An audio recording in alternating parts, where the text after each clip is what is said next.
Loera, better known as El Chapo, was born in Sinaloa, Mexico in the rural community of La Tuna in 1957. He came from a poverty-stricken family and as a child sold oranges before ultimately dropping out of school in the 3rd grade to help his father with the poppy and marijuana business. By the age of 15, he'd cultivate his own marijuana plantation since his father would use the earnings for alcohol and women. He'd gained the nickname El Chapo during his adolescence for his 5'6" stature. By the 1970s, El Chapo smuggled Class A drugs into the United States for rising kingpins Hector Luis Palma Salazar and Miguel Ángel Felix Gallardo, and by the late 1980s would be the founder of the Sinaloa cartel. Little was known about Shorty until his arrest in 1993 for his involvement in the murder of a high-profile religious figure. He escaped prison on multiple occasions, was worth billions, was responsible for the deaths of thousands, and now rests his head in the most secure U.S. supermax prison. Of El Chapo's cartel over the years, the Sinaloa cartel was set up by Pedro Aviles Perez in the late 1960s, and by 1991 it had a presence in northwestern Mexico. In 2001, leader Joaquin El Chapo Guzman escaped prison and began fighting for drug routes. By 2005, the cartel had expanded its presence in western Mexico, and by 2006, the Sinaloa cartel had eliminated all competition along the Arizona border. By 2007, the cartel's area of operations had expanded further, particularly in western and northern Mexico, with a similar area of operations reported in 2008. In 2009, the cartel had a presence in 17 Mexican states. By 2010, it had further expanded its area of operations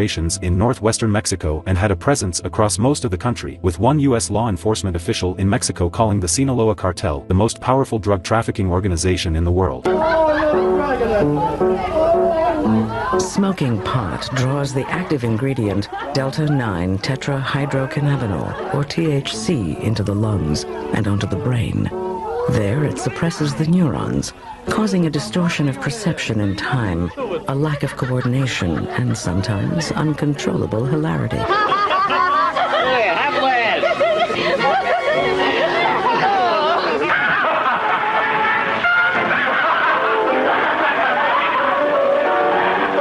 Next to opium, marijuana is one of the planet's oldest medicines.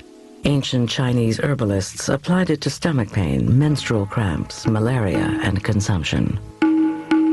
According to Indian mythology, Shiva, the Hindu goddess of creation and destruction, endowed man with the plant for a joyful pastime.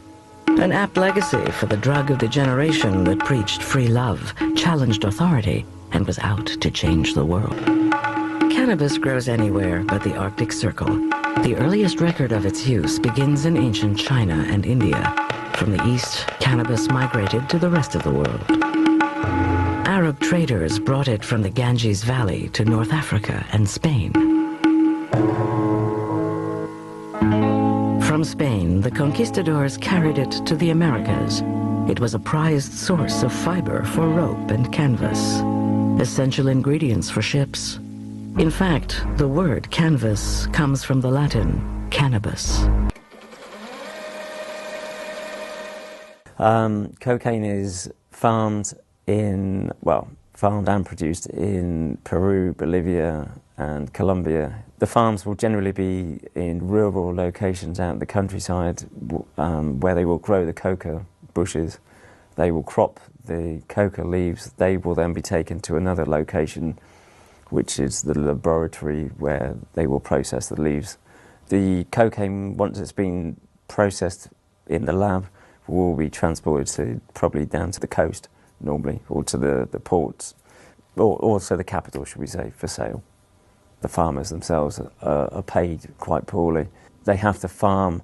A Smurf was the name given essentially to a meth manufacturing runner. The most small-time dealers that I knew would employ 10, 15, even 20 Smurfs. So they would go out to the stores and buy the lye, they would go steal, whatever it is that was required for the manufacturing, especially going to pharmacy after pharmacy after pharmacy to secure individual packages of Sudafed. The idea of being able to go, run around, get some ingredients, work for a couple of days and make $10,000 or $15,000 was highly attractive. And so everybody was always trying to get their hand on a good recipe. There's absolutely a connection between the method of cooking the meth itself, the impurities that exist in it after, and actually the quality of the meth itself. 7% of the population in the US struggles with addiction as diagnosed by the DSM.